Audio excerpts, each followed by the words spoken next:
Ayun, so ito na mga kababayan. No, so 5 minutes na tayo.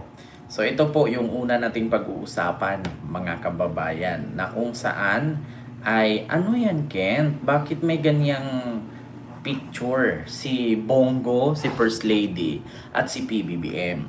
Ngayon mga kababayan, wala po akong ibang masabi dito kundi ako'y isa din po sa nagtatanong. Nagtatanong po ako mga kababayan. Kasi nga, kung napansin po natin, halos si Bongo hindi po masyadong lumalabas ngayon sa social media. At halos si Bongo ay tahimik po. So ngayon, nagtatanong po ako, bumaliktad na po ba siya? Bakit po may picture silang ganyan? No? So saan po yan ang galing? Imposible naman na edited po yan. Kasi nga po mga kababayan, kung nakita nyo po, yung bulaklak dyan na kulay violet na orchids, no? Na orchids na bulaklak ay sa palasyo po yan or kung saan yung tirahan ng presidente, yung which is yung pinarenovate ni PBBM na may gym, may swimming pool, 'di ba? Kaya ngayon mga kababayan, nagtatanong po ako, bakit po nandyan siya? Bakit po napadpad siya diyan? At bakit po may picture sila? 'Di ba? 'Di ba? Kaya ngayon mga kababayan, nagtatanong po ako, bumaliktad na ba si Bongo? Iiwan na po ba niya mga Duterte? Lalaglag na po ba niya? Nakuyari sila dyan. Nagtatanong lang po ako, sabi ni Ma'am Vicky Carriero. Ayan, hindi naman tanga sila PBBM na i-video nila ang gawaing couples, mga didilis talaga, mahilig sa fake news, 'di ba? Oo, kaya sa totoo lang, mga kababayan, ako po isa po sa nagtataka at nagtatanong, bakit nandyan po siya sa bahay tirahan ng presidente at ano pong ginagawa niya? Mga kababayan, kay which is kumakalat po ngayon yung litratong yan na kung saan hindi po natin alam kung kailan yan pinicture, kailan yan ginawa, kailan yan tawag dito. Wait lang ha mga kababayan.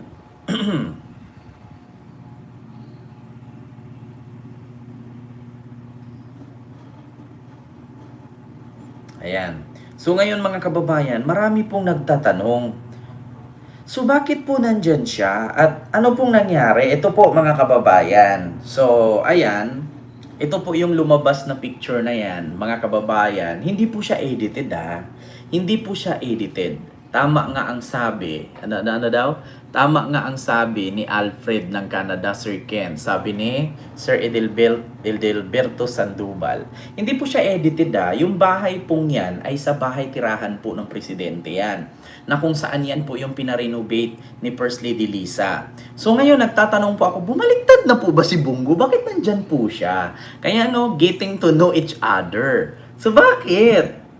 Hala, so imposible naman na fake yan, edited yan. Si Bongo alam naman natin na ganyan talaga yan lagi, nagpipicture. At bukod dyan mga kababayan, di ba? Bukod dyan, meron pa ko ipakita sa inyo. Oo nga, nag-comment ako sa post mo, Ken.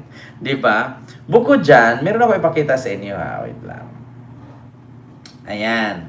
So, actually, nasa Instagram din po yan.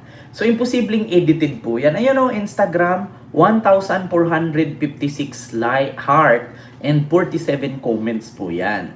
So, nagtatanong lang po. Nasa Instagram yan Bukod sa Instagram, nasa Facebook din po yan. So, bakit po napadpad siya dyan? Ayan, nakalagay dito. Pagkatapos ng sesyon sa Senado, nitong Nobyembre 28, Martes, naimbitahan ang mga senador sa isang salusalo sa Bahay Pangulo sa Malacañang Park, Manila kasama sila President Bongbong Marcos at First Lady Lisa Araneta Marcos. So, ayan po, hala, bakit kasali si Bongo? Senador, ano daw may nag-comment? Ayan senador siya kaya inimbita siya. Kaya nga, di ba? Nakalagay ba kung anong date? Wala po, basta nung November 28 yan. November 28, so January na po ngayon. So, malamang isang buwan na kalipas na. 1 month ago. 'Di ba? So, paano yan? Magtatapat na yan sa mga bagay na alam niya. Alam ko. Getting to know each other. Naku, paano na mga didiles? Ako nagtatanong lang ha. Hindi ko sinabi na hindi ko alam kung kailan to, basta bigla lang to lumabas. Bakit kaya may ganito? Kaya ba hindi na iniimbestigahan itong yung 7 billion? yung sky is the limit ba? Kaya ba tahimik? Sabi ko nga, Bato, kung naalala mo, inabutan ka ng Nature Spring, ininom mo ba? May GPS yun. Bukod dyan, mga kababayan, ito pa. Wait lang, hindi. Ito pa. At saka mga kababayan, ang pagkakaalam ko, kaya tahimik po ngayon, ang first family, mukhang nagkamabutihan na yata sila ni Amy Marcos. Mukhang nagkamabutihan yata. Ito pa, mga kababayan, ito pa. Takpan ko lang yung Ay, nawala. Ano ba yan? Saan na yun? Ayan. Bukod dito, mga kababayan, takpan ko lang kung saan ba yan? Sino ang nag-post? Ayan, ito po. Bukod dyan, ayan. Nakita niyo po ba? Ayan po, Ayan. So sa bahay presidente po yan, So mukhang kumain po yata sila, nagkasiyahan po sila, at nakangiti po ang lahat. At mukhang andyan po sila, ayan po sila, Ala, mukhang may mga sumusuko na yata. At mukhang nagkakasundo na yata sila. Ala. Mukhang nagkakamabutihan na yata or plastikan lang. Tanong ko lang mukhang nagpa-plastikan lang yata sila dyan or hindi natin alam. Mukhang kakaiba yan. Kasi nakangiti si Manang, si Ading, si Manang. Diyos ko. Ayan ito pa. Naku, mga kababayan. Diyos ko. Hindi ko alam kung kailan ito, mga kababayan. Basta nagtatanong lang ako. Basta yan ang nakita ko. So, tinatanong ko lang, bakit nandyan sila? Ano pong ginagawa nila? Kaya ngayon, isa din po sa aking katanungan yan, bumaliktad na ba siya? Iiwan na ba niya si tatay? Tatay, ako naman. Parang may narinig akong ganung salita Tatay, ako naman. Mukhang hindi marunong yung anak mo, tay. Ako na lang. Parang nararamdaman ko yung 2028 ni Bongo. Walang personalan, trabaho lang. Parang nararamdaman ko, mga kababayan, kasi kung tutuusin, mas maraming boto si Bongo talaga. Number 1 si Bongo at this time, di ba? Sa midterm election. Mukhang tatakbong presidente si Bongo. Tay, mukhang ako naman. Di ba? Ang sabi nila, tay, kami naman. Nako! Di ba? Mukhang, tay, ako naman. Buhay ka pa. Oo naman, si Rian, Uruyan, buhay pa talaga ako. Malamang, si Digo nga, buhay pa isang utot na lang. Di ba? Nako. Mukhang may nito Naalala nyo nung eleksyon, BBM Lenny, tapos merong isang bulaklak lang. Hindi ko na sabihin kung sino yung politician nung 2022 election na tumakbo siyang presidente kahit alam naman niya na si BBM at Lenny talaga ang malakas ng laban at the time. Pero bigla siyang sumulpot, 'di ba? Bigla siyang sumulpot, 'di ba?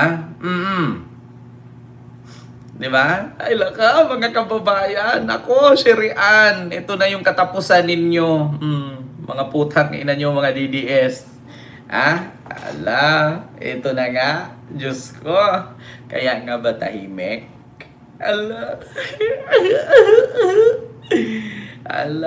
Diyos me, war. Ito na ba yung sinasabi ni Sentry na sky is the limit? Kaya nga ayaw magpakulong eh. Ala ka. Nagtatanong lang. Tay, iiwan ka na ba niya? Tay, ako naman.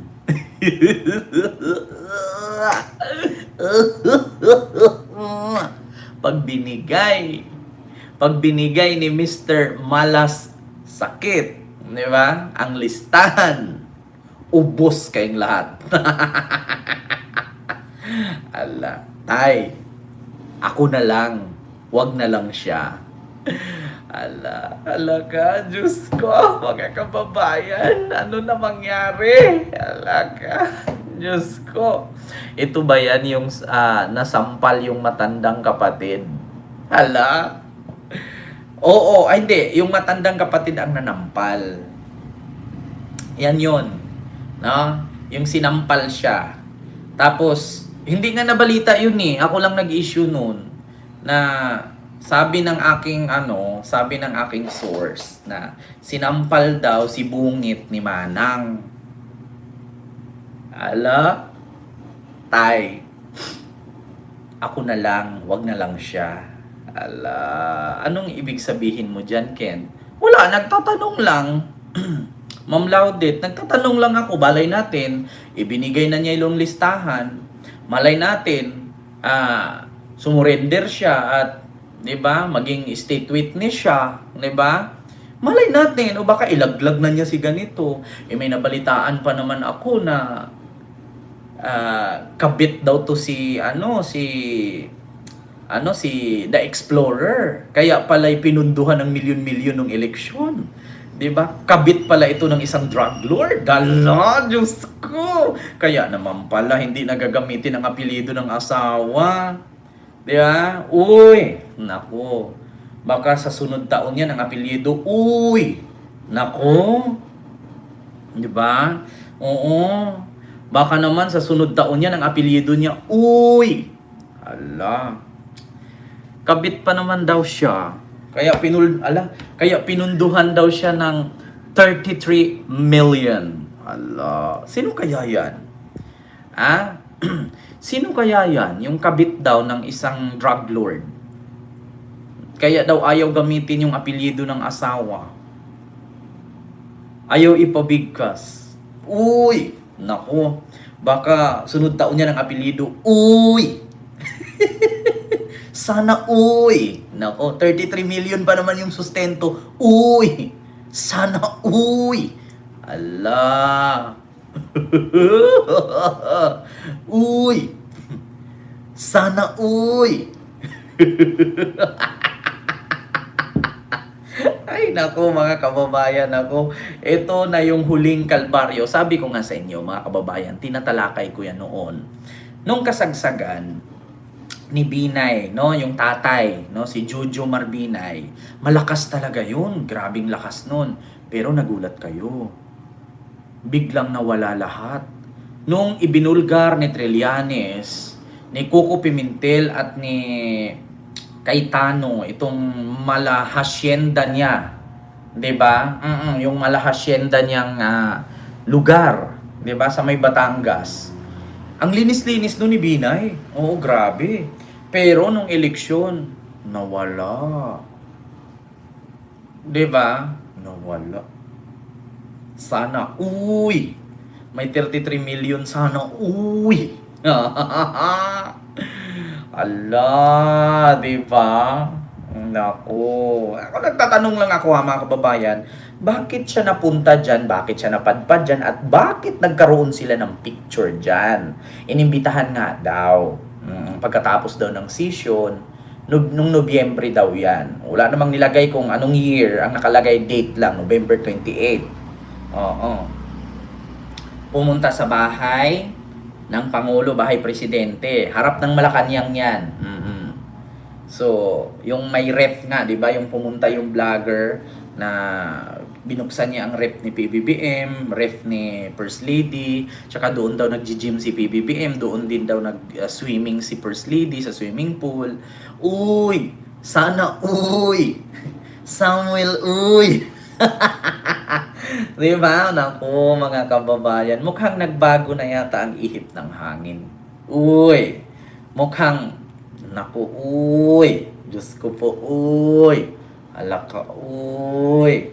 Naku! Hala! O, sa Senado, di nagpapakita, pero sa Malacanang napunta. Diba, Sir Henry? Yun ang tanong nga ngayon. So, tama nga yung haka-haka, sabi ni Mamalot. Ano po ba yung haka-haka, Mamalot? Paki-comment nga dyan, Mamalot. Ano ba yung haka-haka na yun?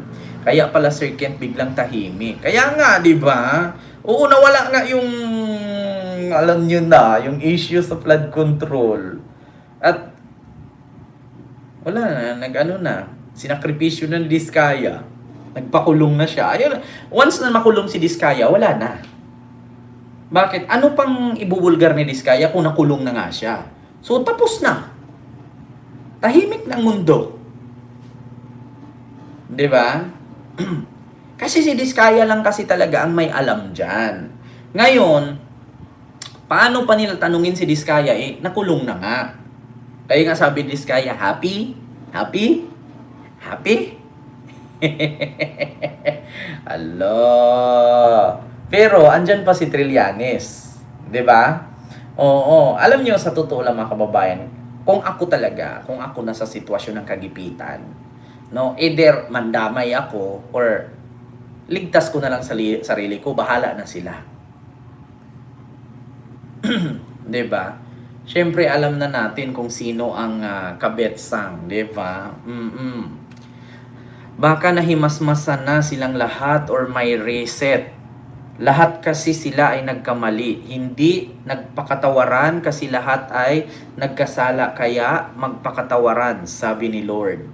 Di ba? Tapos na yan. Katulad nun kay Napoles. Ken, si Alcantara ba bumaliktad na daw? Oo, kaya nga Ma'am Rosalina Orleans. 'Di ba? May mga ganyan kasi. Sabi ko nga sa inyo eh. May mga ganyang twist na mangyayari talaga. Once kasi na may mga umamin, no? Once kasi na umamin, alam nyo na. Umamin na eh. Kaysa Diyos ko, tatakas ka pa, pupunta ka pa ng Amerika, pupunta ka pa ng Europa at mag-exile ka doon or mag-seek ka ng asylum, umamin ka na lang. 'Di ba? Umamin ka, ibalik mo yung mga nanakaw mo, ibalik mo yung dapat mong ibalik, o di tapos ang issue. At least, magugulat na lang tayo, ibabalita na lang, o ito na, binalik na. O, walang nakukulong. Bakit? Binalik naman na. 'Di ba? Walang makakasuhan. Bakit? Isinuli naman kung magkano ang kinuha. Di ba? Pero kung ako, hindi ako papayag, uy. Kulong talaga. Di ba? Ala ka. Naku. Kaya, alam niyo mga kababayan, sa 2028 election, challenging ito. Challenging ang 2028 election. Bakit? Si PBBM, hindi na yan tatakbo. Last term na niya ngayong 2028. So, alam naman natin ang batas sa ating bansa na once na presidente ka na, hindi ka na pwedeng tumakbo ulit, hindi katulad sa Amerika. 'Di ba? So, ngayon mga kababayan, itong 2028 challenging to. Kung sino ang tapat na iboto mo. Sino ang plastic. Sino ang, alam nyo na, naghuhugas kamay. Sino ang, alam nyo na, 'di ba? Nasa butante na 'yan. Oo, challenging talaga. Ma'am Gina Inglet, hello po, and kay Mamuna Luis. Ayan. So, 'yun lang. Kahit bumaliktad si Alcantara, inamin niya na ang totoong nagbalik pa siya ng pera. Dapat ikulong niyang mga sangkot. Sinabi niya. Sabi ni Sir Sultan. Kaya nga, 'di ba? Kaya ang mangyari dito mga kababayan, sa mangyari dyan is kung nagsuli naman na siya sa mga lahat ng nakuha niya, sana tumakbo si Sentry at Dilima. Tatakbo yan. Maniwala kayo sa akin mga kababayan. Tatakbo yan si Sentry, tatakbo yan si Dilima, tatakbo yan. Lahat sila halos magbabalikan yan. Ulitin pa rin nila, na magnakaw. Kailangan mag-resign na ang lahat na magnanakaw. 'Di ba? Nako mga kababayan, kakaiba ito.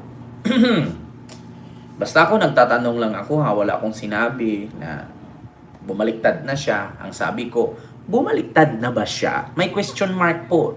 Bawat title natin, may question mark. Bumaliktad na? Iniwan na si Tatay Digong? Yari, mga DDS. O, di ba? Sabi ko nga sa inyo mga kababayan,